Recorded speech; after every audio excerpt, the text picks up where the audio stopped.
Hello there, ladies and gentlemen, and welcome to another episode of CookieCast. Today on CookieCast, it's Darkest Timeline. So it's just me talking stuff. You know how it goes now. So this week we've got Too Old to Be a Dad? ? Achievements. Old achievements come back as new achievements. Cooking. Learning to cook new things, etc., etc., etc. We've got games, TV, no movie this week, I'm afraid. Didn't have time to fit a movie in, but plenty of games, plenty of TV. So, you know. Before we get started, please do consider like, share, subscribe, and comment. Leave a review where you can leave a review. And obviously the biggest one, the favourite of the podcast. Share it around. Right. Let's get started. Here we go. This is CookieCast, Darkest Timeline.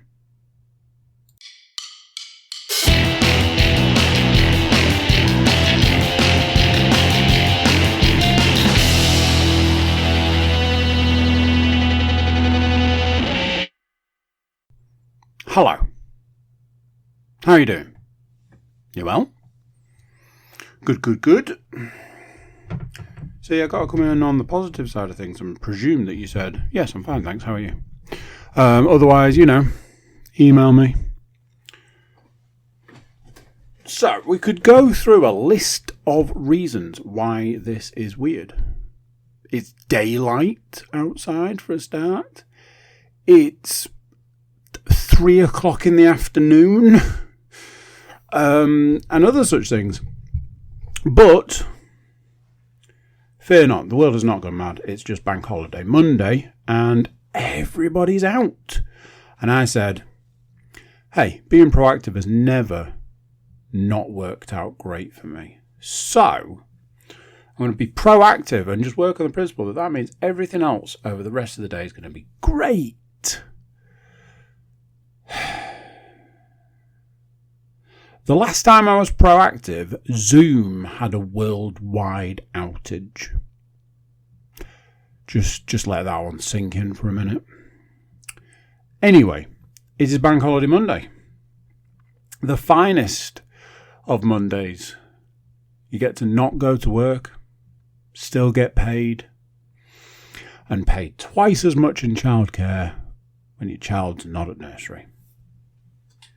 So, swings and roundabouts, kids. Strikes and gutters, as the dude would say. So, where are we? What are we doing? Well, like I said, family's out. I've gone out for tea at 3 o'clock in the afternoon. And I'm like, I'm going to get this done because I, quite frankly, have got computer games to play. And I know what you're thinking. New computer games? Absolutely not. I think at last count, it's a game that I've put 70-something hours into. Oh, and it hasn't actually officially been released because it's in early access. But other than those minor details. Anyway, that's not important. We'll talk about that next week because presumably by then I'll have played it. And we'll have something to talk about. Unlike this week, where I have almost nothing to talk about, which seems strange for a man that has a podcast.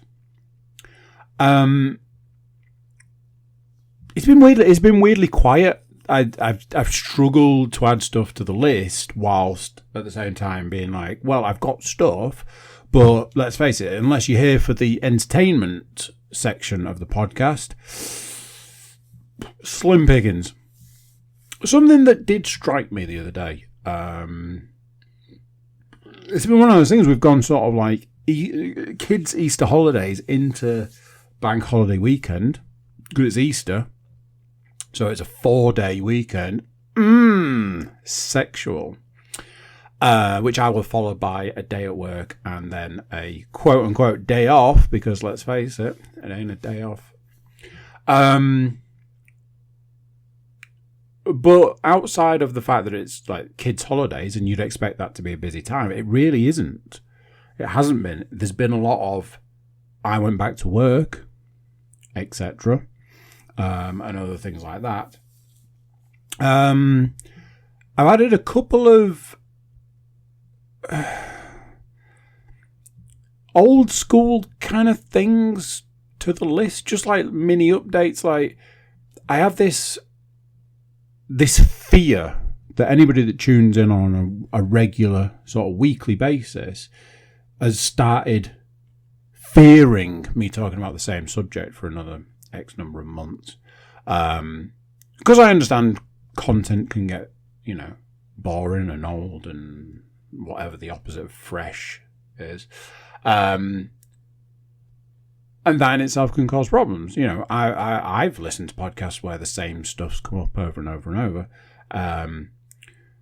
So I become blissfully aware that there's like a dearth of the same sort of content at the moment. So I've decided to dial back, and then obviously I'll pull the rug out when nobody's watching. I've got some reasonable TV to talk about. I got really excited because I was like, I watched a movie, and then realised that I watched it last week and talked about it on last week's podcast. So I was like, damn it.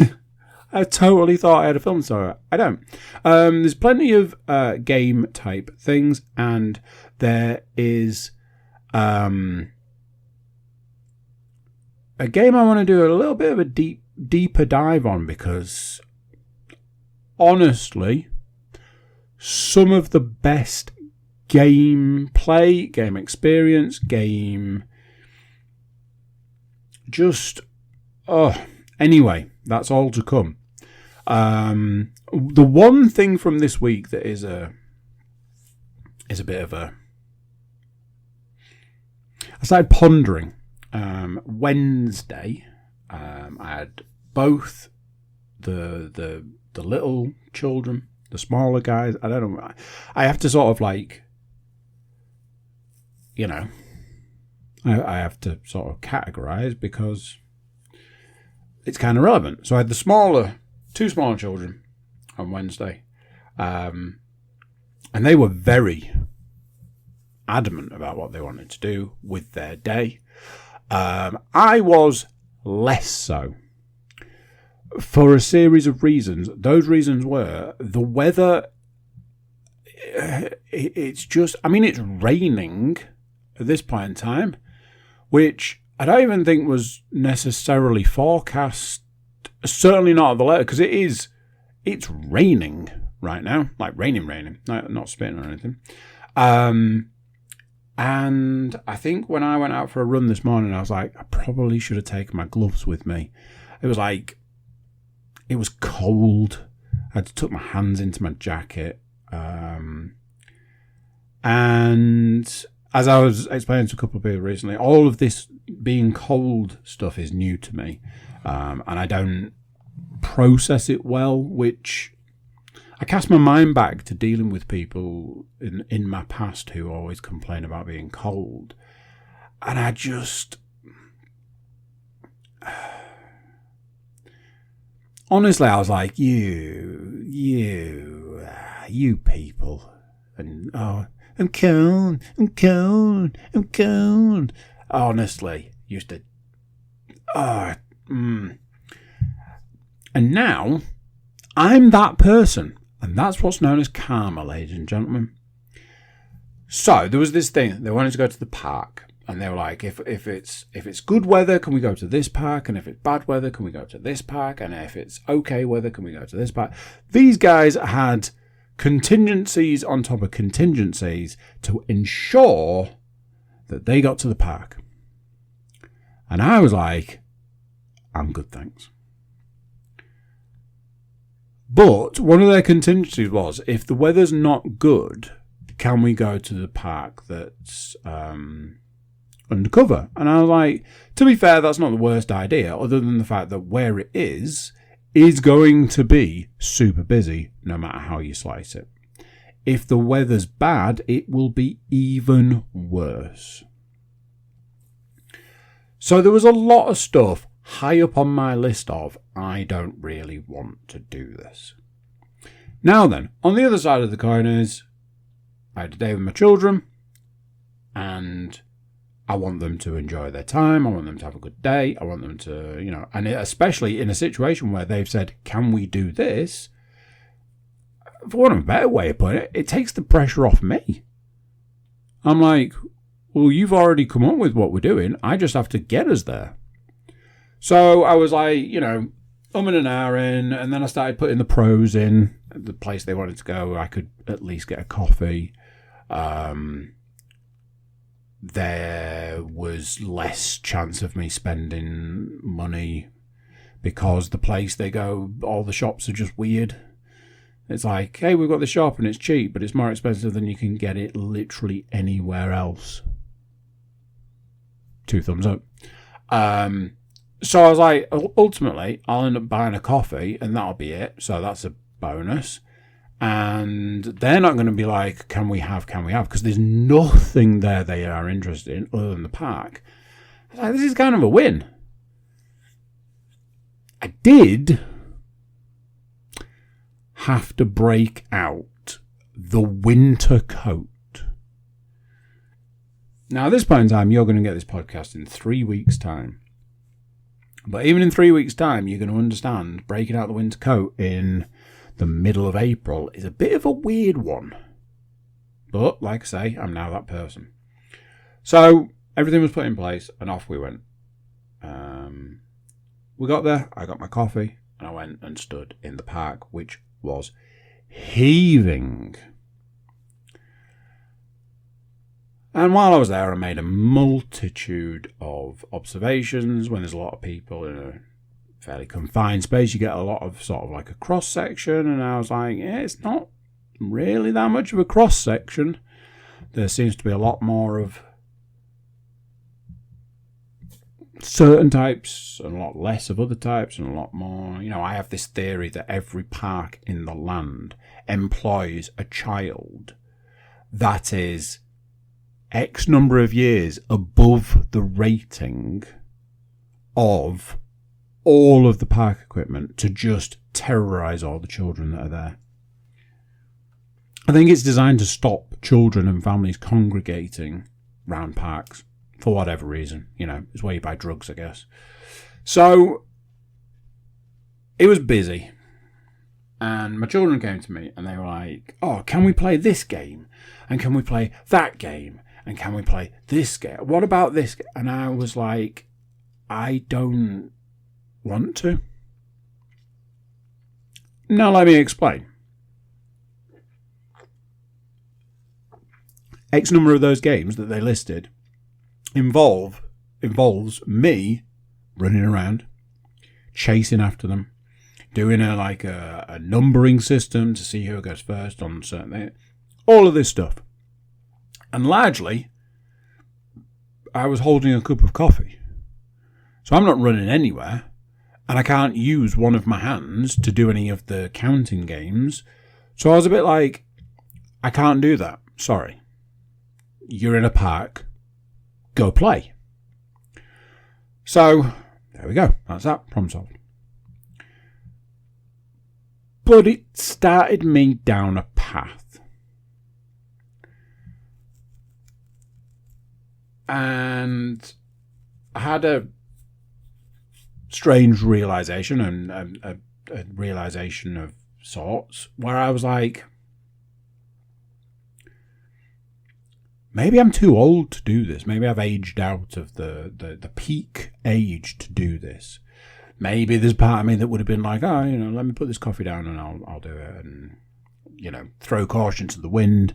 But when it's a £6 cup of coffee, you're a bit like, don't want to put this down. It's worth more than gold at this point in time. So there were, I'm not saying, I am saying it. There were legitimate reasons. They weren't necessarily 100% of the reasons, and I think we all know that I didn't want to. I was just like, you guys play. I'm gonna supervise at a distance. I'm going to drink this coffee. I'm going to try and make sure nobody gets hurt. Now, again, in my defense, when I say I'm going to try and make sure nobody gets hurt, there was a point in time where there was a situation where my son was being stepped on, and by that I mean another child was standing on his head, while that child's parent just watched. Like genuinely just watched it all happen and unfold, and said not a single word. I had that sort of situation to deal with, which, yeah. So, I wanted to drink my coffee, supervise the playing, some at a distance, some a lot more involved, lifting, etc. All this sort of stuff. But just be. It was too busy. There was too many factors. There were too many children that were too old to be on the stuff, being on the stuff. There was the situation where there were even on the little stuff, there were children on the little stuff that I was like, you guys are way too old to be on here. Like even my youngest daughter, there was points where she was like, oh, why don't we go on this? And I was like, because you're too old for that. This is your bit to be on. And I understand, he can go on it, but you can't. So there was a lot of that. There was a lot of people. There was a lot of parents. There was a lot of children with additional needs. And when children with additional needs are on the play equipment, it's that balance of, are they okay? Obviously their responsibility, etc. But is my child going to cause a problem if they're in the same vicinity? Or is that child going to cause there are so many factors when you add an additional factor into things that it's that you want everything to be fine and normal, but you don't want your child to be the cause of another child's issue. I had a situation yesterday where we were going into a place, and the place we were going into had a dog. The dog was free roaming in and out of the building, round in the car park, talking to other dogs, sometimes a little more vigorously than other times. And there was a situation where we were going into the building, the dog was going into the building, a dog was coming out of the building, and there were two children, and one of the children was having a meltdown, and the mother was like, really sorry, he's afraid of dogs. As a bit more time unfolded, it was like, he wasn't just afraid of dogs, he had additional needs, and one of the issues was that he was afraid of dogs. There were dogs everywhere. Now, I'd made a decision not to take our dog with us, and in hindsight, having griped and groaned and was like, I should have brought the dog, was super glad I didn't, because there were so many dogs there. So my thing would have been, if I'd have rocked up with a dog and there was a child there that was afraid of dogs, I'd feel awful. I'd be like, well, now I'm the cause of your problems. Same in a situation where there's a child at a park that's got additional needs. My child could inadvertently do something to cause a problem, and I don't want that. So it's kind of like a heightened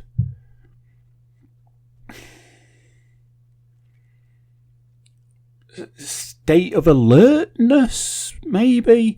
And off the back of that, you don't want to be running around tearing the place up. Now, I've gone to the same place with 4 children, and there's been like us and 2 other families, and we have ripped that place up. I have run at full pelt in a partially enclosed area, trying to catch children because there was almost nobody else there. So there we go. That's my defense in all of the things I've just said. So, I'm stood, coffee in hand. Children took my answer and sort of scurried away. After they went to play, they were up and down. And I was lifting and encouraging and whatever. But the cogs started turning.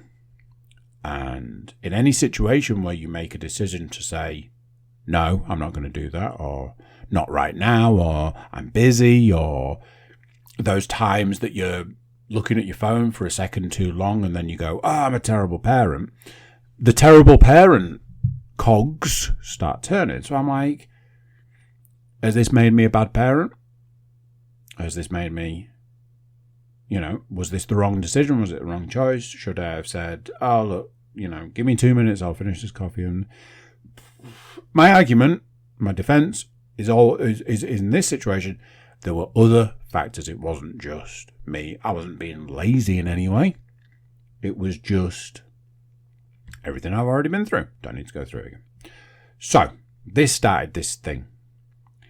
And it has, in the truest sense of the word, it has snowballed.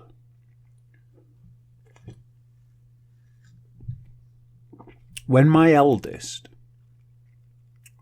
was little, that they're not a baby anymore. They're probably in toddler phase kind of thing. There's a bit of movement. They're a bit more independent, etc. I used to get down on the floor and play.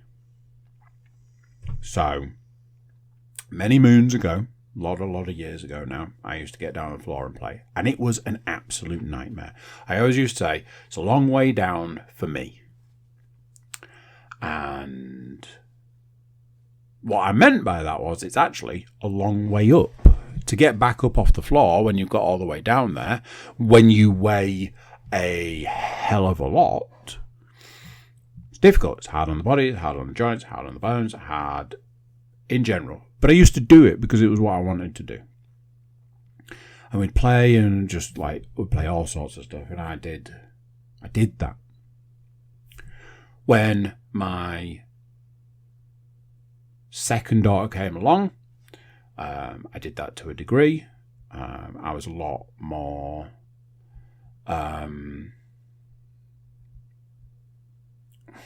versed in it by then. I was a lot more, I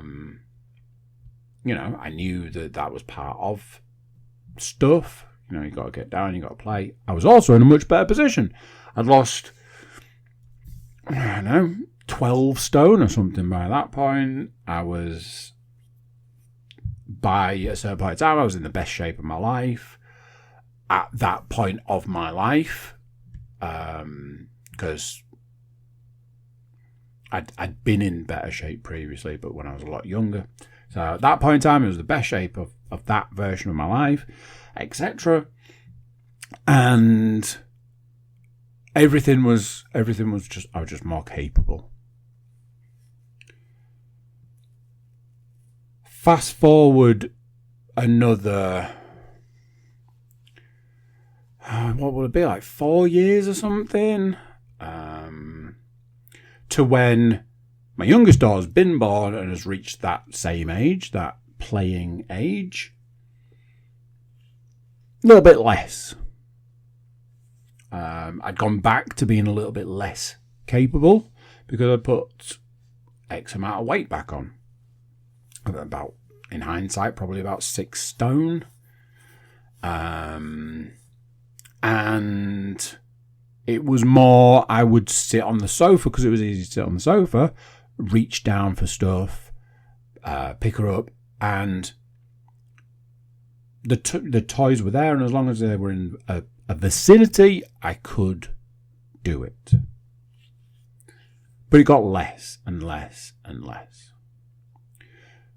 And the realization dawned on me that as my son is now well and truly in that age and coming out the other side of it, I'm not sure that I'd ever sat down and played.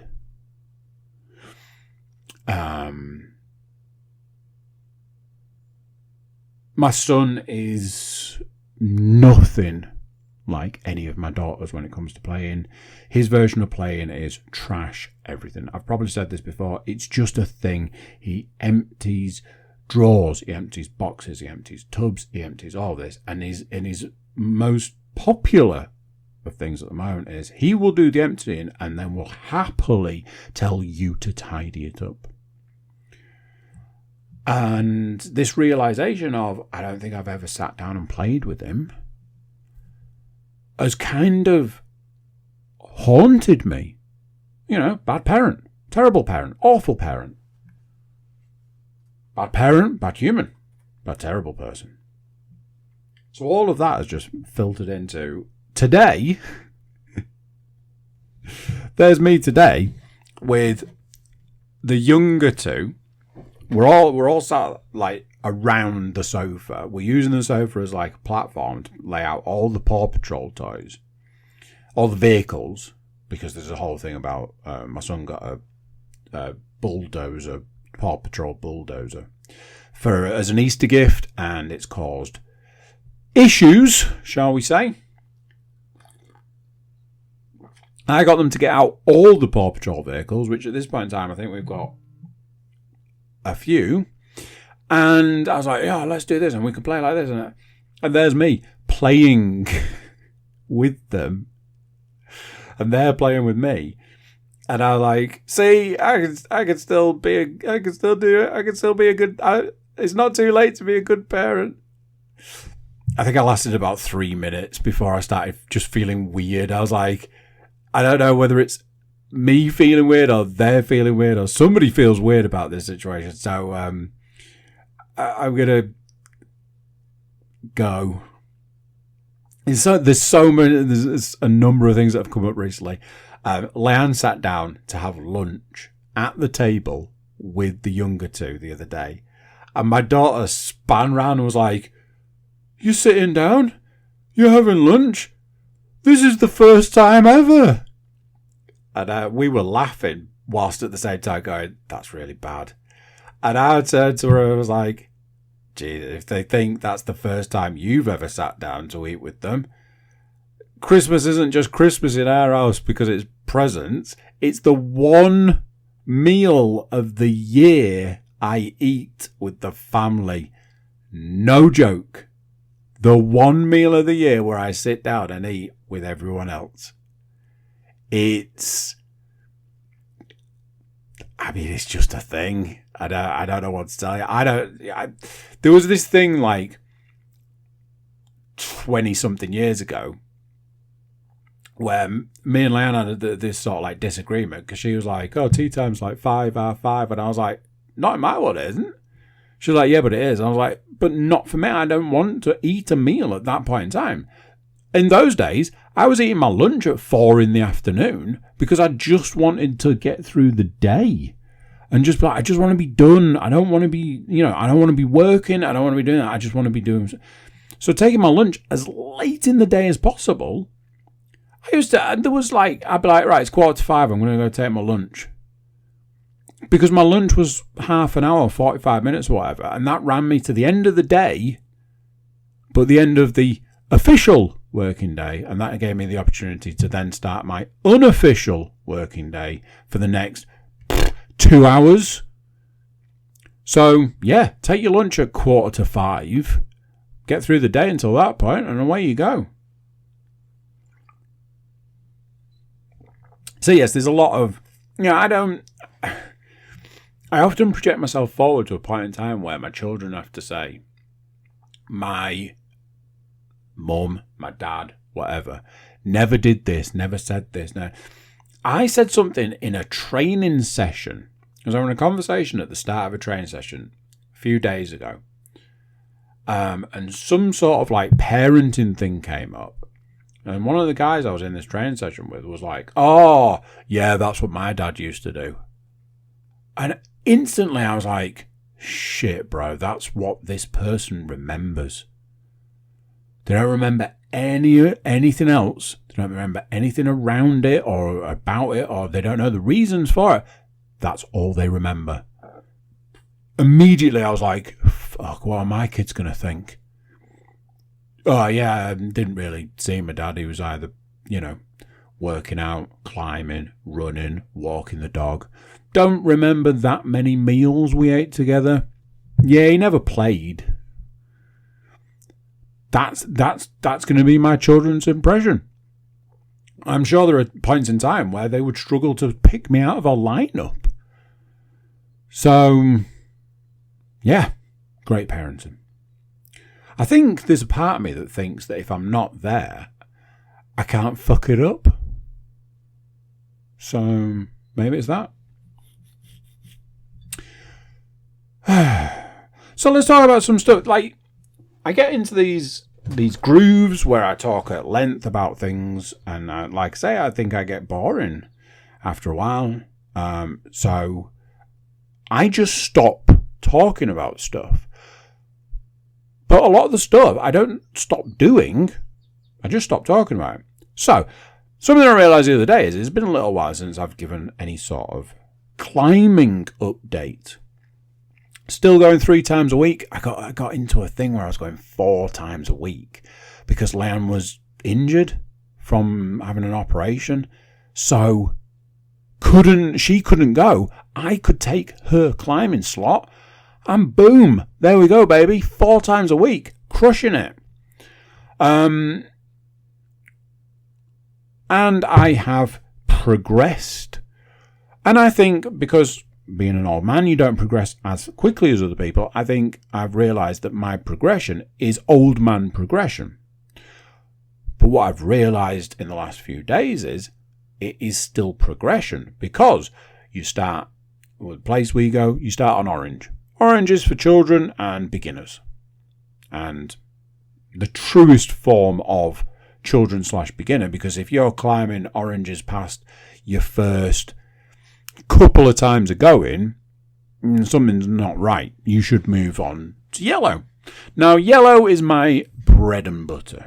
It's my absolute sort of, if I want to do a warm-up, I'm doing a yellow. Oh, Jesus, I thought there was a stain on the floor and it's a shadow. Idiot.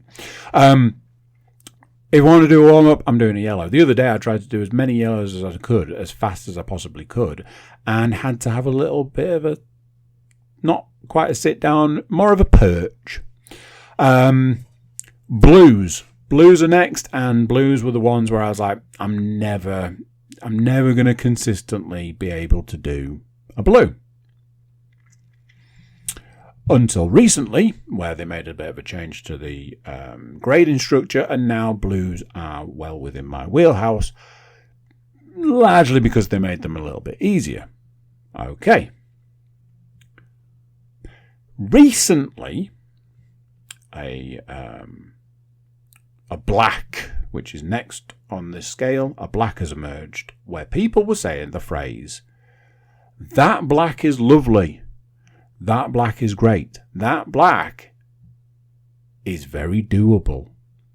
And I was like, oh, okay, that's something to make a note of.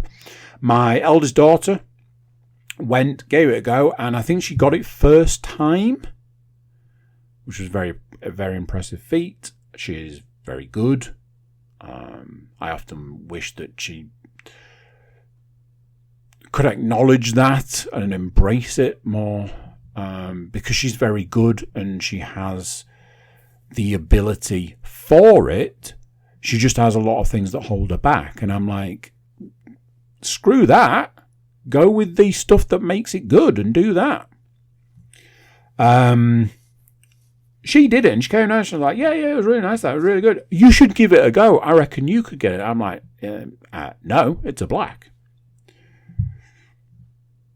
So it turned out that wasn't necessarily the case, and I managed to complete my first black, and I went, shit, bro, that's a thing.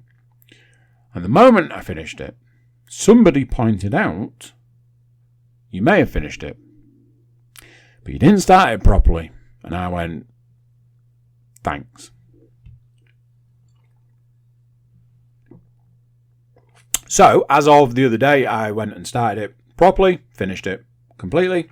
There we go. Black. Done. But it makes you wonder. It makes you think,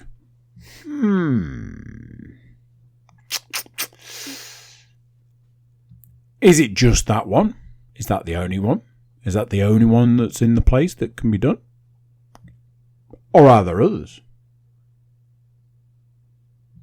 Let's have a think. Let's have an ask. Ask somebody, okay, what's the next doable black? There's one over here. It's very doable. Okay, let's have a look. All you've got is this, and this that will cause you problems. Yeah, that doesn't sound doable though, does it? I looked at it. I tried the first bit, couldn't do it. Tried the first bit, could do it, but couldn't do the second bit. And left it there and was like, okay, it was a fluke, it was a one-off. Now, whether it's because I run on a Saturday, and I've probably said this before, but on a Saturday, I feel more able and capable of climbing. Whether there's an adrenaline factor, whether there's a motion is the lotion, so I'm more lubed up, more capable, or whether it's just, hey, it's Saturday, it's a day off, etc. Whatever the reason, I feel more capable and able to climb. Going into a conversation with Edward, he was like, what are you doing? I was like, I need to go back and have a look at this because people said it was like the next doable black, and I got sort of stuck and struggling in this. Let's have a look now.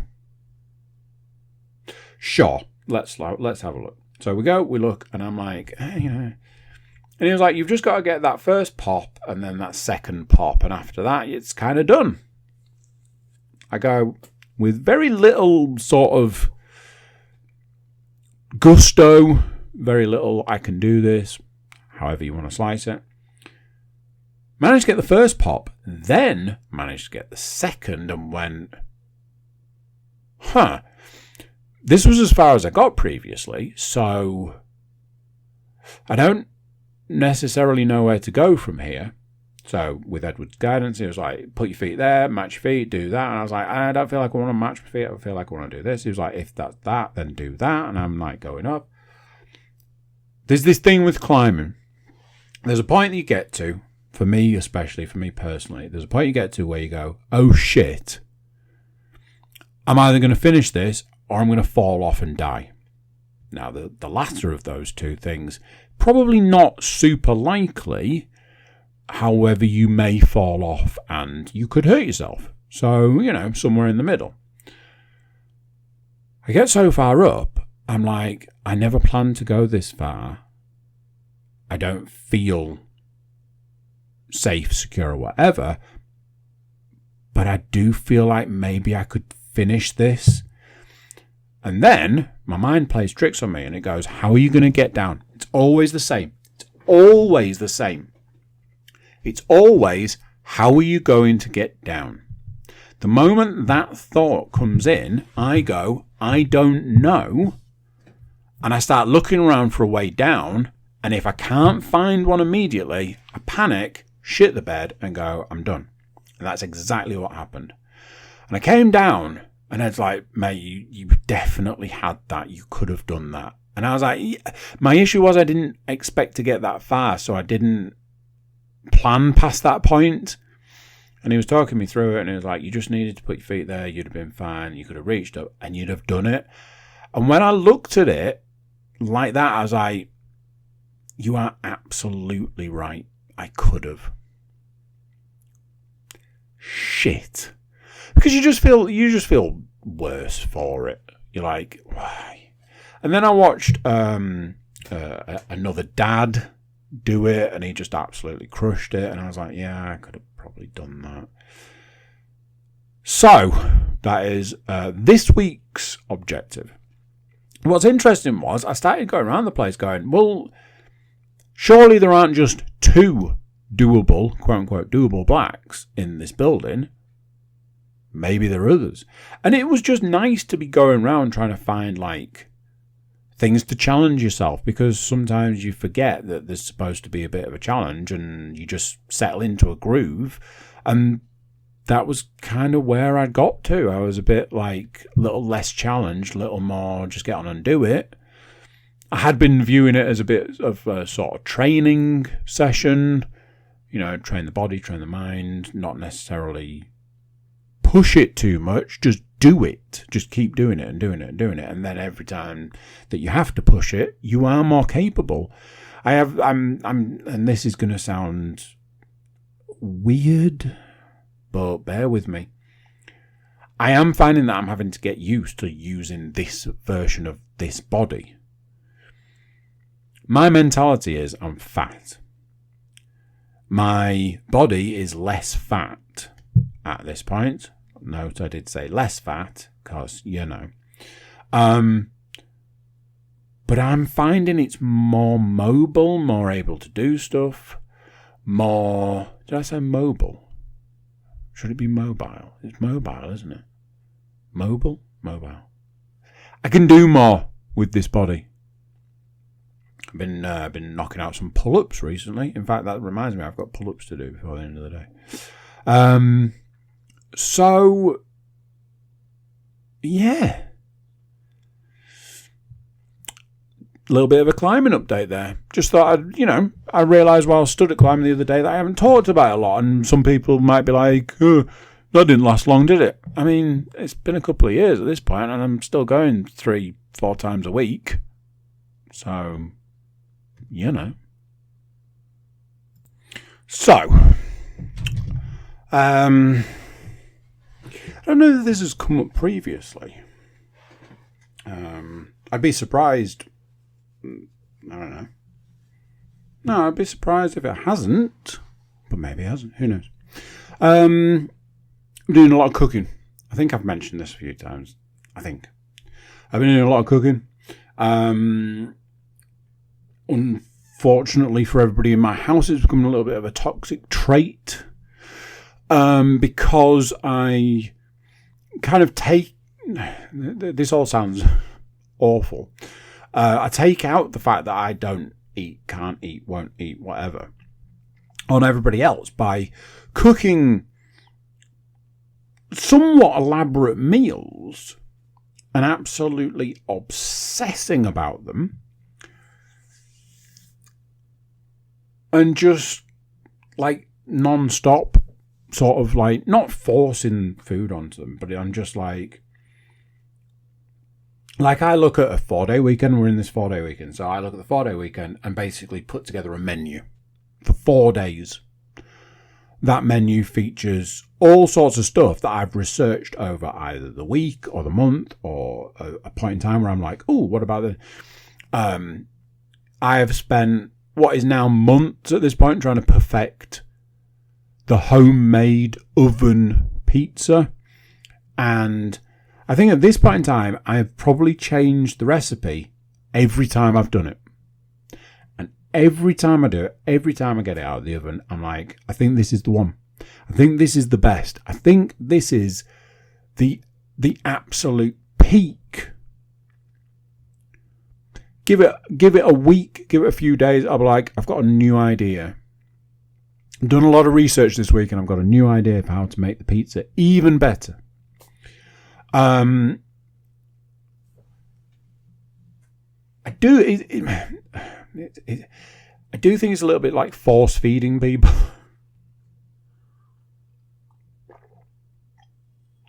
But it's not.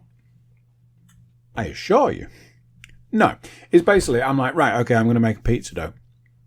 But what if I make 4? Now, instantly, Leanne's response to that would be, what possible reason would you have to make 4? But I'm already off. I'm like, so the reason for 4 is probably going to need 2 pizzas, a child pizza, an adult pizza, i.e. the little guys will want a pizza and Leanne will want a pizza. So that's 2 of 4 doughs gone. Like, I've been thinking about trying a couple of different things that I've been looking at. One is mozzarella dough balls, and the other is pizza twists. I was like, so having 2 available 2 extra doughs will give me the opportunity to do that, to try it, whatever. And it also gives me the opportunity with multiple doughs to do a test of 2 different doughs that I've been looking at and mulling over and thinking about, so on and so forth. Add to that, I've started making homemade air fryer chips, which seem to go down quite well.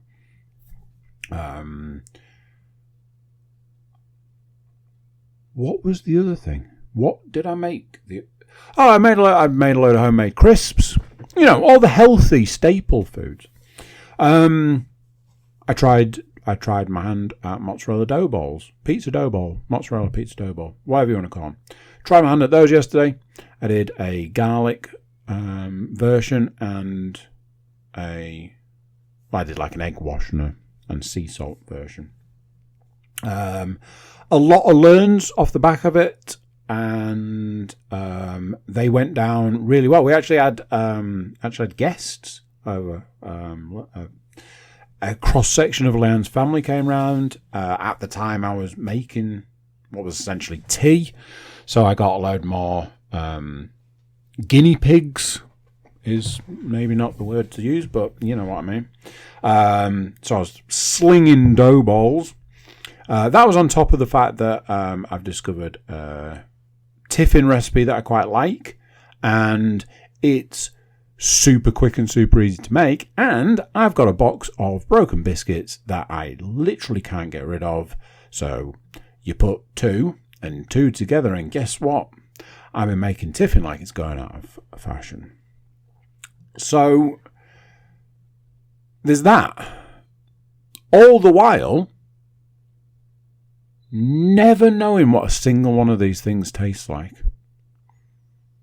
I didn't have a single bite of any of the pizzas, any of the dough balls, any crisps, any tiffin.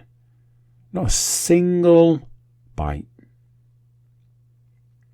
And that's probably why that is it's kind of its own thing. It's like cyclical, isn't it? It's like, just keep going round and round and round. I can't eat it, so you guys have to eat it, because I want to make these things and I want you to tell me if they're any good. But I'll never truly know if they're any good because I didn't try them for myself. And I do it for so long, and then Leanne reaches like a peak where, like, this morning going into this afternoon, I was like, right, I found what looks to be a fantastic recipe for pizza twists. So I just need either some ham or some bacon or something like that, some sort of meat that I can use. And I know we don't have any ham, but I know we've got bacon, so maybe I'll just do that. And she just went, we're going out for tea tonight. I was like, oh yeah, that's right, you guys are going out. Okay. And part of me was like, I do wonder if she's like, we're going out for tea this evening because I can't take any more of this food that you just keep forcing onto us. I've been very clear. I need them to tell me if it's no good. If it's no good, then there's no point. But maybe I can make it better. We made it 47 minutes into the podcast, and I haven't mentioned it, but I will just say, as of this morning, lowest weight ever.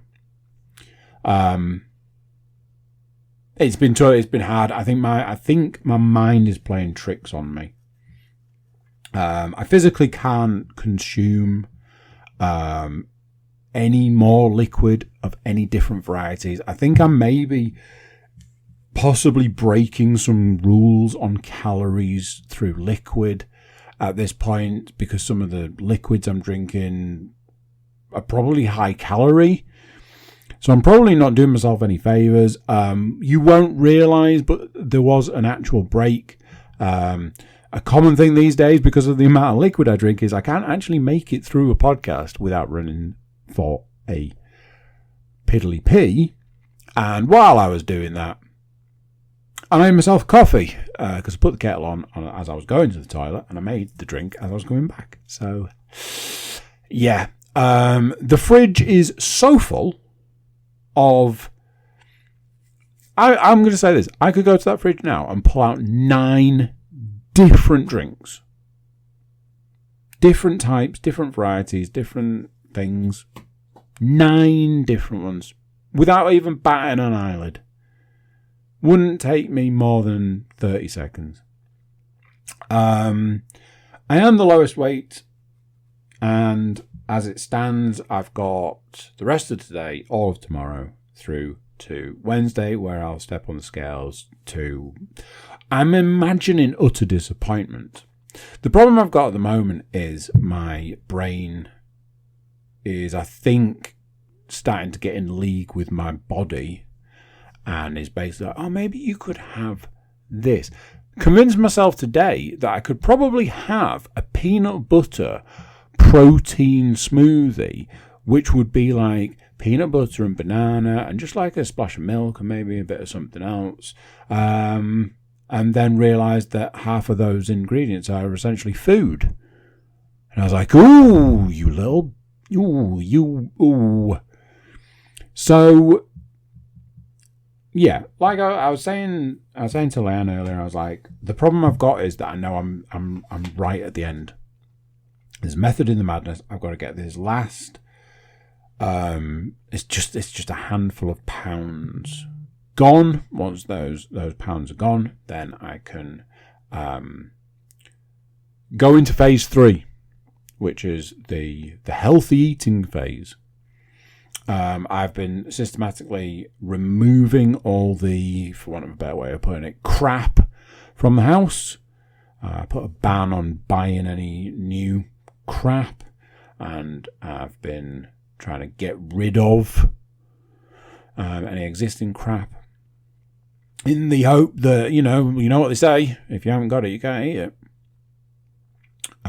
So yeah, let's find out what the next couple of weeks looks like. I've been researching sort of healthy, protein heavy meals and a variety of other things to try and help that transition.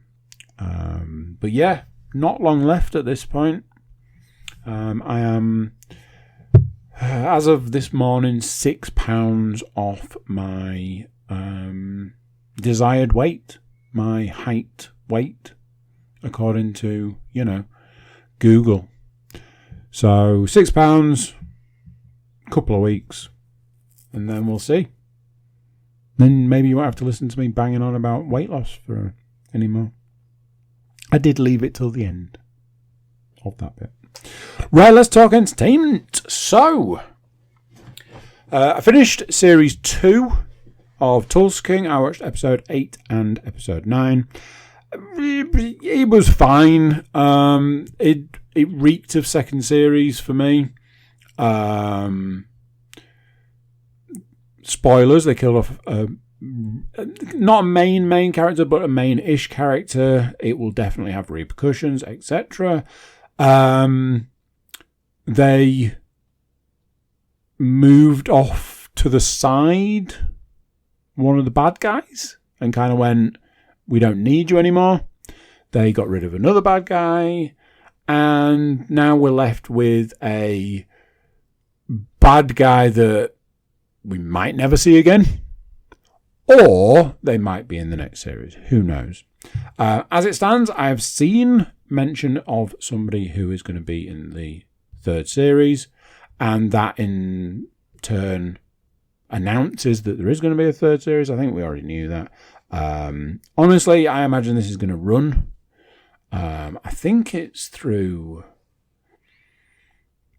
I want to say, Pat, I know at the beginning it's MTV. It's MTV TV, which, I mean, but I think it's through Paramount. How do I say this without being too on the nose? I imagine Sylvester Stallone probably has quite a lot of pull in the, it's very much his TV series. So, and for these shows that run for a while and then get cancelled, there's a part of me that's not afraid that's going to happen anytime soon.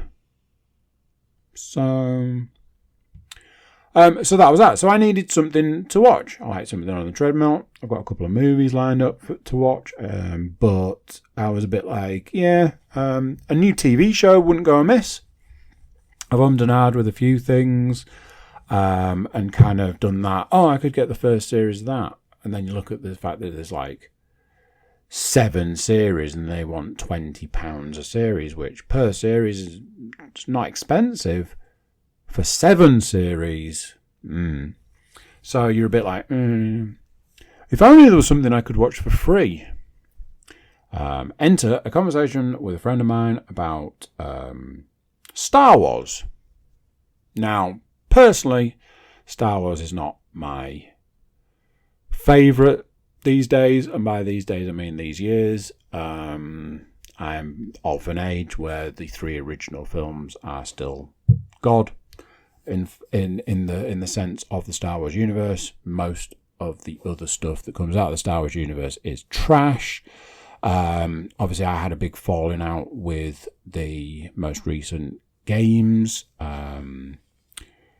Jedi Fallen Order, I believe, is possibly the last truly great game that there has been, versus the sequel, which is one of the worst games I think there's been of recent times. And it's just this pendulum of, I watched the first 2 series of The Mandalorian. Pretty sure there's a 3rd series. Haven't even bothered. There was the Book of Boba Fett that got not great reviews. There's that Ashoska. Apparently it's awful. There was another one. There's another one recently that had horrific reviews. On the flip side, Andor there's not a single person that's not reviewed that as being a fantastic show. So I'm like, okay, it's on the list, I'll get to it eventually, etc., etc. I always struggle when dealing with, it's Star Wars, but there's no Jedis and there aren't any lightsabers. That's always my issue. Now, what I will say is this. A show that really stood out to me from the trailers I'd seen was The Skeleton Crew. And it came out, it got reasonable reviews, and a lot of people were like, it's just Goonies in space. And I said, what's wrong with that? We all love Goonies. And then the reviews off the back of people saying it's just Goonies in space was, and what's the issue? What's your problem? You don't like Goonies? So I think there was this sort of like, it's just like that. And it's like, yeah, but that doesn't make it bad. I wanted to watch it with the children. I couldn't get any of my children to take the bait. So that was where it lay. Now, a friend of mine was like, no, Star Wars is all right as long as you pick the right stuff. Andor's great. And Skeleton Crew's really good. And I was like, Skeleton Crew was on my list, to be fair.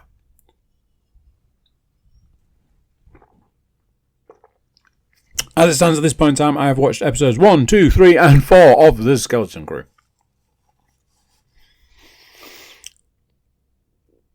This TV show doesn't have the right to be as good as it is. As a franchise, from my perspective, Star Wars, as a franchise, cannot keep turning out garbage just over and over and over and over again. Terrible movies, truly awful movies. TV shows where you're like, am I supposed to watch this one? Is it any good? Does anyone care? It's terrible. I'll give it a miss. All of this, and then tucked away there is this TV show that is great. It's really good. It very much captures what I feel like every part of Star Wars. There's a Jedi conversation in there, but there's not a, there's a mention of Jedi in there, shall we say. I have a feeling I have an idea where it's going to go. Don't want to spoil it for you. Don't want to spoil it for myself. Leave it at that. 4 episodes in. The first 2, fantastic. I think the third one was okay. Episode 4 was a little oh, we've truly settled into this absolutely reeking of Goonies in space and so on. It does a thing that I don't really like, where it does there's a little bit of guesswork. So episode 4 started and there'd been a time jump, and I don't mean like years or months, I just mean episode 4 didn't start where episode 3 ended, and there'd obviously been something in the middle that had been left out. So you're like, okay, is that important? Do we need to know? I guess not, because you've not put it in, but are you then going to do the, hey, do you remember that bit where we didn't tell you anything had happened? Well, guess what? Something happened. I don't think so. But how do you know? You're just left pondering. That aside, it's been great. My fear at this point is 4 episodes in. I think I have a feeling that there's only 8 episodes. My fear at this point is we're so far in and it's going to turn on me. The next 4 episodes are going to be terrible. I don't think that's the case, because why get this far to then shit the bed? Who knows? What I will also say is this. It makes me want to watch it. It makes me want to put it on. It makes me want to. There was a point today that, and I will hold my hands up on this one. There's a point today where I actually was like, oh, I'll go and get on the treadmill so I can watch Skeleton Crew. Now that is mental. Think about it. It's really good. I have mixed feelings about Jude Law. I feel like a lot of Hollywood actors at this point in time, he is probably being overused, just like everybody is. It's getting a bit tiresome to just see the same people in everything. It's like, weren't you just in that thing 2 literal seconds ago? So yeah, I know you've got to capitalize on your 15 minutes of fame and all that, but these 15 minutes seem to be more like, 50 years. And if it's 50 years and you're trying to capitalize, then just slow roll it. And I get it, make hay while the sun shines, is that the saying? But yeah, it's just certain people are just in everything, and it's just an oversaturation of those people, when I imagine there's probably other people out there that could probably do a similar job. Anyway, I find Jude Law to be one of those people that when he's in something and I don't know if it's necessarily him. I think it's just if he's in something that he's suited to, he does well and he does a reasonably good job. When he's in something that he's less suited to, it just doesn't feel quite right. I don't really know. I know that he now has some sort of record, as in he's the only actor to have starred in Marvel, Star Wars, and Harry Potter, which I thought was interesting to some degree. I'm going to watch more, unless it suddenly turns on me. I imagine I'll get through this series and then it'll be a what next kind of thing. But it's definitely good. It has made me think, because the second series of Andor is on its way. It has made me think maybe I should finish this and just go straight into Andor. Like I said before, no movies, I'm afraid. I have a few films to watch, but I don't think any of them are new. Yeah. Computer game wise, Rise of Ronin, PlayStation, still going.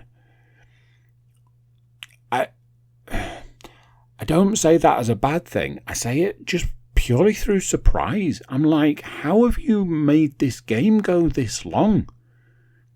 However you manage to get this game this far and keep it engaging and interesting and whatever, I will hold my hands up and admit that I have tapped out on the story.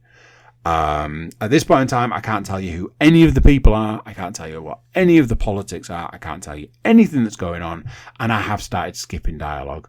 I said recently that I feel like there should be a dad setting for computer games, which outlines, do you care about the story in any way, shape or form? Yes, no. Would you like to skip every cutscene in the game? Yes, no. That should be an option, because I just don't care. I just want to play the game. And that's probably really bad, and I don't really know why, but it is a thing. So, there you go. It did this thing where it was like, you need to make a choice, you need to pick a faction. And either because I've not been paying attention, or because it's not been super clear, or because it doesn't matter, I had to Google. And I was like, what's the best option for this? And even Google was like, you could go with this or you could go with that. But ultimately, either it doesn't matter or you can change your mind later. I was like, well, then what's the point of making such a big deal about it? I made that choice a while ago, and I can certainly tell you this. It hasn't changed the game. It's still go place, poke people with sharp things. So, meh. Weirdly, because there's a lot of talk of Assassin's Creed Shadows these days, there's a lot of comparing it to Ghost of Tsushima. I, not too long ago, purchased Ghost of Tsushima through Steam, PC, whatever you want to call it, because it's one of the games that is like verified, super playable on the Steam Deck. It then went to be not verified because of something to do with the multiplayer, and it's something to do with needing a PlayStation account and all of these sorts of things. But I didn't care about any of that. As long as it worked for the single player aspect, that's all I cared about. So I've been playing a little bit of Ghost of Tsushima. I think it's one of those things, isn't it? It's an absolute banger of a game. It's just a worldy. There's that coffee I made. I mean, it's just a masterpiece. What are you going to say about it? Plus, I've played it before.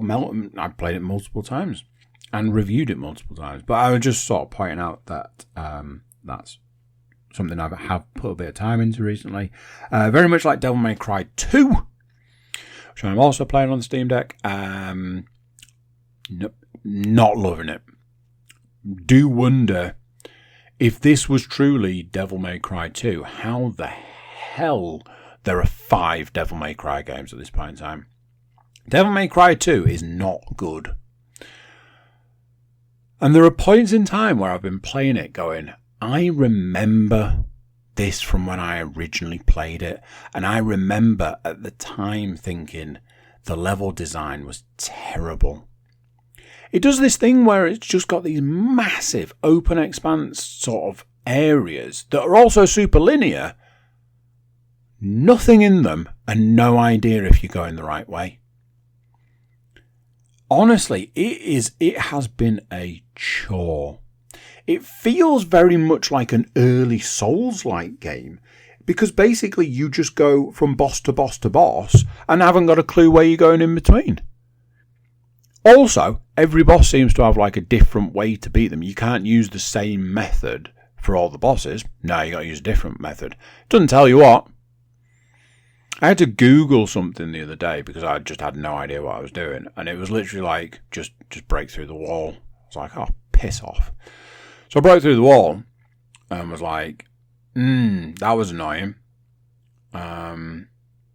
And since then, I've had something pop up on, I think it was like YouTube or something. It was like, people angry at Devil May Cry 2 and how ridiculously, I can't think of like how confusing it is. And I was like, oh, yeah, absolutely. Again, like I had with the end of the first Devil May Cry, I'm going to try and continue. Like, my original plan was I was going to play all 5, like, back to back to back. But I'm not sure I'm going to finish this one. And I honestly, off the top of my head, I'm not entirely sure I really remember. I seem to think that the original trilogy, when 1 was great, 2 not so much, 3 back to 1. And then obviously once you get to 4, I would argue that 4's the best. Some people will argue it's the worst. So a lot of people say 5's the best. There is one thing about 5 that I really don't like, and that kind of ruins the whole. Like it's a thing like from the very start of the game all the way through, and I was like, I don't like this, and I feel it just kind of ruined it. Bearing in mind, I played Devil May Cry 4 times back to back when I first got it, so I didn't hate it that much. VR perspective. Now here we go. VR perspective. I played and finished Behemoth. It's a great game. It's really good. I was pleased to have played through it again. I've unlocked all of the upgrades for all of the weapons at this point. Unfortunately, you end up in this situation where, like, by the time I'd finished the second playthrough, bear in mind it was just the second playthrough, I'd not only upgraded all the weapons, I had like I think it was like best part of 300 like metal items for upgrades, and I was a bit like, you would hope in a New Game Plus scenario that there'd be a way you could do something with them, because if I play that game again, that number's just going to go up. So I'm a bit like, seems redundant past a point. I get that that's how all games with a New Game Plus work, but I think, like, if you think of like the Resident Evil games where you can do New Game Plus, and it was all about like unlocking the rocket launcher that had unlimited ammo. It was like 1 million in gold, and you needed to play the game 5 times. Ultimately, you would give up before getting there. So there's, it's kind of one of those. Needing something to play and seeing a mention of something that I had already downloaded, I was like, ooh, there's something to give a go. I think I mentioned that I tried this. I've put the Half-Life Alyx BioShock mod on, and there are 8 parts. I played the first one, and it was really blurry, but it turned out it was because the headset was doing an update and was using its power for other things. So I went back and tried it again, and it played and ran perfectly. My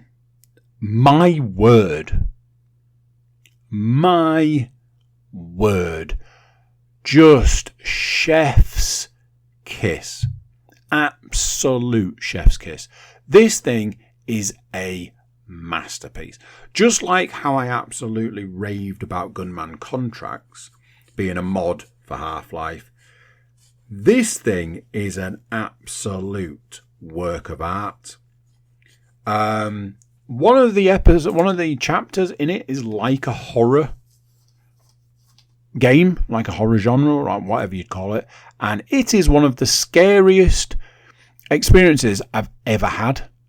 Not just in VR, just in general, but whilst also being like, this is fantastic. This is phenomenal. I'm pretty sure there are like 2 people listed as the people that made this. I don't know if there's more. I apologise if I'm missing anyone out, and I can't tell you the names of the people on the thing.